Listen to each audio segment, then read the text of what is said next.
पूरे की आवाज देख रहे हैं और हमारे साथ जो शख्सियत हैं राजेंद्र सिंह चिब साहब, जो कि 3 बार जम्मू कश्मीर सरकार में कैबिनेट मंत्री रह चुके हैं और सियासत में इनका नाम काफी इज्जत एहतराम से लिया जाता है।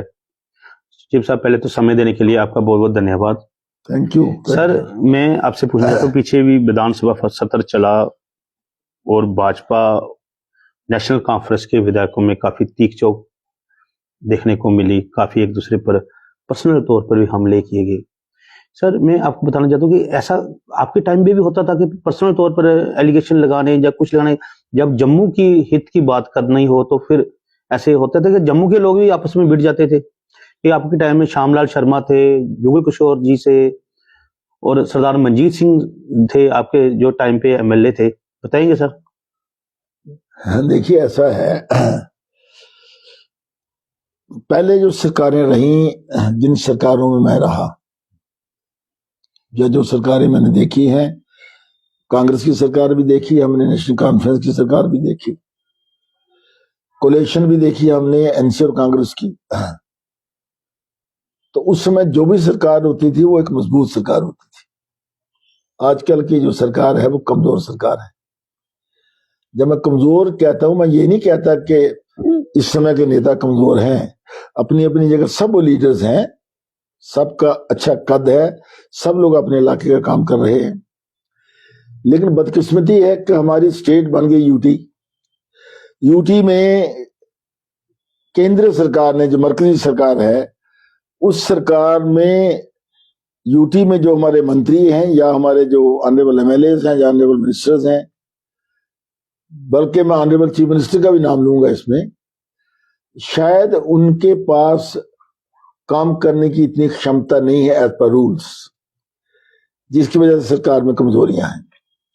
सरकार की कमजोरियों की वजह से जब विधानसभा का सेशन होता है तो विधानसभा के सेशन में विकास जो वहां मेंबर्स हैं तो वो कहीं ना कहीं कमजोर महसूस करते हैं कि उनके क्षेत्र का काम नहीं हो रहा, उनकी जो प्रोजेक्ट्स हैं वो आगे नहीं बढ़ रहे, उनको सरकार का पूरा समर्थन नहीं मिलता, ऊपर से केंद्र सरकार का समर्थन नहीं मिलता। तो ये सारी चीजें लेकर के, इसलिए जो भी वहाँ विधानसभा का सेशन होता है, इसीलिए तो ऑल पार्टी डेलीगेशन मीटिंग बुलाते हैं, सभी विधायक को बुलाते हैं, स्पीकर बुलाते हैं, मुख्यमंत्री बात करते हैं, पर इनमें तो ऐसा देखने को नहीं मिला है। देखिए, वैसे तो देखा जाए तो ओवरऑल पार्लियामेंट में क्या हुआ इस बार, पार्लियामेंट में भी करोड़ों रुपए का नुकसान हुआ कि जब पार्लियामेंट कोई काम नहीं कर सकी और राहुल गांधी ने एक बात को लेकर के इतना रगड़ा, उसको इतना रगड़ा दिया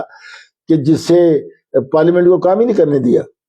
तो इस किस्म के लीडर ऑफ अपोजिशन हो और इस किस्म के लोग जब राजनीति में आ जाते हैं तो फिर आप समझ सकते हैं कि वो हाउस कैसे चलेगा, चाहे वो असेंबली हो चाहे पार्लियामेंट हो।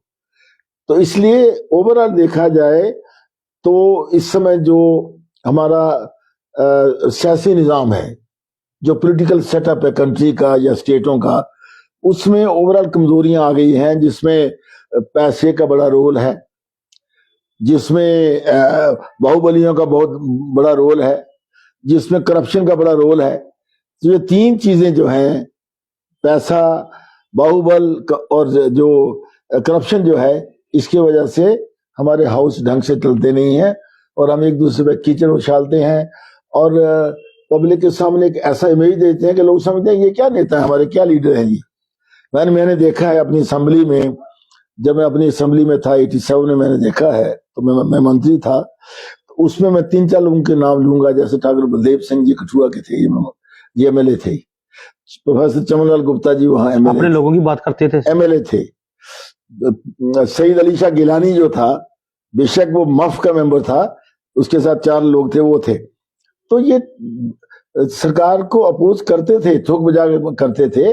और डॉक्टर फारूक अब्दुल्ला हमारे चीफ मिनिस्टर थे, तो बड़े बड़े ढंग से वो विशाल तरीके से बात करते थे। तो इसलिए मैं समझता हूं कि जो डिस्कशन का मयार है उसमें कमी इसलिए आई है कि कुछ सिचुएशंस ऐसी बदली हैं जिसकी वजह से चाहे पार्लियामेंट हो चाहे असेंबली हो, उसमें इस किस्म के झगड़े होते हैं।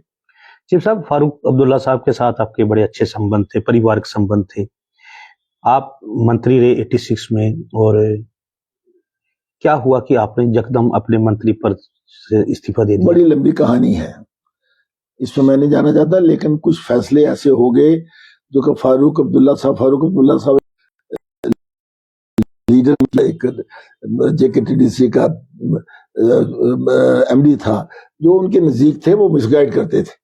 आज भी देखा जाए तो हमारे जो लीडर्स हैं, हर जगह आप देखोगे तो अच्छे अच्छे लीडर्स हैं, लेकिन उनको गाइड करने वाले जो लोग होते हैं कभी मिसगाइड करते हैं। तो I think Farooq Abdullah was misguided by some people, but otherwise as a human being, as a leader, he was good and I had a very good relation with him. आपने तो इस्तीफा दे दिया, पर आजकल ऐसा देखने को नहीं मिलता है। कैबिनेट मिनिस्टर कोई छोड़ता है, मिनिस्टर देखो, इस्तीफा देने के लिए बड़ा दम होना चाहिए, त्याग की भावना होनी चाहिए। आज देखो, आपने असेंबली की बात करी कि वहां एक दूसरे को तू मैं होता है। देखिए, आज कुछ असेंबली में ऐसे MLA हैं, मैं जिनका नाम नहीं लेना चाहता, जिन्होंने उस समय कांग्रेस नेशनल कॉन्फ्रेंस की सरकार में रह करके बीजेपी के ऊपर इतना कटाक्ष किया। आज जब बीजेपी के MLA के सामने बैठते हैं, वो बोल नहीं पाते, इसलिए वो उल्टा सीधा बोलते हैं, जिसका कोई मकसद नहीं निकलता। तो इसलिए ये सारी चीजें जो पैदा हो गई हैं कि इधर से लोग उधर, उधर से उधर, ये सब ताना बाना जो बुना गया है, जिसकी वजह से आपकी असेंबली नहीं चलती और गलत फैसले होते हैं। चीफ साहब, आप काफी, मेरे ख्याल 40-50 साल से राजनीति में हैं, मुझे बताएंगे आप, आपके मन में ये मलाल है कि भाई मैं चुनाव नहीं जीत सका, MLC तो रहे? देखिए, मैं कहता हूं कि 3 बातें। पहली बात तो मुकद्दर का ही खेल होता है। पहली बात तो ये, मैंने हर इलेक्शन में एक्सेल किया, नंबर 2 पोजीशन में रहा, और उसकी वजह ये थी कि मैं पैसा नहीं बांट सकता था, ना पैसा मैंने दिया। मेरी बैकग्राउंड जो थी वो डिफेंस की थी, ईमानदारी की थी, एक स्ट्रेट फॉरवर्डनेस की थी, जिसकी वजह से मैं सीधी बात करता था। मैं कहता था, भाई मेरे सामने ये लोग खड़े हैं, जो अच्छा उम्मीदवार है उसको वोट डालो। तीसरी बात, मैं शराब नहीं बांट सका, तो थोड़े थोड़े वोटों से मैं हारता रहा, लेकिन मुझे मलाल इसलिए नहीं है कि मुझे अपनी पार्टी ने, उस समय जो नेशनल कॉन्फ्रेंस थी, जब मैं कांग्रेस में रहा, तो मुझे उन्होंने मेरी क्षमता के मुताबिक, मेरी सोच के मुताबिक, मेरे काम की वजह से मुझे उन्होंने काम करने का मौका दिया, कैबिनेट में लाया, और मैंने ईमानदारी से काम किया। आज भी यूटी के किसी कोने में चले जाओ, इवन लद्दाख तक, दूसरी यूटी में चले जाओ, राजेंद्र सिंह चीफ के बारे में पूछोगे तो ठीक है, मैं कहता हूं कि मेरे में भी कुछ कमजोरियां तो मिनिस्टर होंगी, कोई आदमी भी परफेक्ट नहीं है। भगवान राम ही परफेक्ट थी, इसको कहते हैं मर्यादा पुरुषोत्तम राम। मेरे में भी कमियां होंगी, लेकिन मेरी कमियां इस हद तक नहीं थी कि मैंने किसी का नुकसान किया हो, या किसी से कुछ लिया हो, या किसी को खराब करने की कोशिश की हो। तो इसलिए मैं ये कहता हूं कि ये सब चीजें वक्त के साथ होती हैं, और इस 40-44 साल में मैंने कोशिश की है कि मैं ठीक ढंग से काम करूं, लेकिन फिर भी इंसान कहीं ना कोई गलती करता है, लेकिन गलती इस हद तक नहीं होनी चाहिए, किसी को नुकसान नहीं होना चाहिए, और स्टेट को नुकसान नहीं होना चाहिए, और जो आपका सियासी धर्म है उसको नुकसान नहीं होना चाहिए। अब मैं बात करूंगा आरसपुर से, जो आपका गृह नगर भी है, हमारा भी है। आपने वहां पर पार्क का निर्माण करवाया, ITI कॉलेज तब आपके टाइम पे ही बना, भाना सिंह स्टेडियम बना। क्या आप चाहते हो कि आपके टाइम में जो काम हुए वो काम दोबारा नहीं हो सके, दोबारा कोई ऐसी चीज नहीं बन सकी जो बननी चाहिए थी? देखिए, बच्चों का भला हो, किसानों का भला हो, दलितों का भला हो, सारे समाज का भला हो, वो काम करने के लिए पहले अपनी सोच जो है बड़ी पॉजिटिव होनी चाहिए। अगर आपकी सोच सेल्फिश है, स्वार्थी है, कि अगर फॉर एग्जांपल जैसे जनाब आजाद साहब के समय गुलाम नबी आजाद साहब थे, तो उन्होंने बहुत बड़े काम किए, रीऑर्गेनाइजेशन करी, जिले बनाए, तहसीलें बनाए, नियामतें बनाई, सब कुछ बनी। हमें भी सुचेतगढ़ तहसील मिली, बड़ी मुश्किल के साथ, बड़ी कुर्बानियों के बाद, बड़ी स्ट्रगल के बाद मिली हमें, लेकिन हमने उस तहसील को बॉर्डर के उस कोने में लगा दिया जहां बंदा पहुंच नहीं सकता। तो ये उस बात का नतीजा है कि मेरी सोच जिस भी, मैं उस समय सरकार में नहीं रहा, लेकिन जिसने भी इसका फैसला करवाया उसमें स्वार्थ था, अपना स्वार्थ था।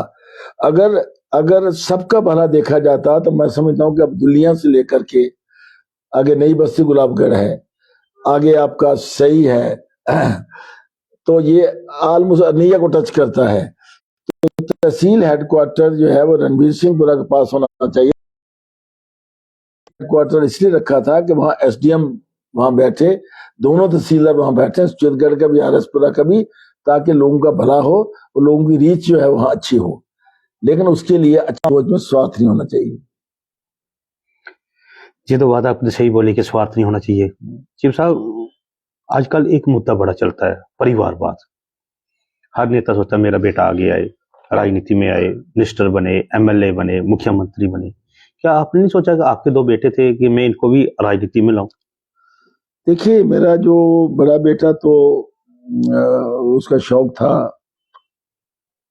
वकालत नामा में, लीगल हाँ, प्रोफेशन में जाने का, तो उसने दिल्ली से लॉ किया, फिर लंदन से एलएलएम किया, तो obviously he got settle in Delhi.